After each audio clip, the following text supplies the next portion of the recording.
भयवरप्रदशूलपाणिं वाराणसीपुरपतिं भज विश्वनाथम्।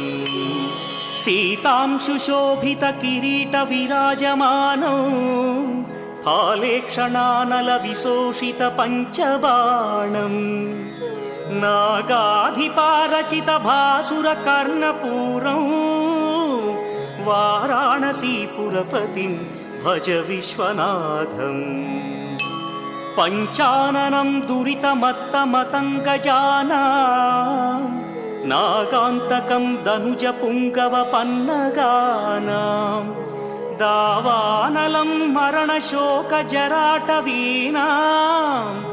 वाराणसीपुरपतिं भज विश्वनाथम्। तेजोमयं सगुणनिर्गुणमद्वितीयम्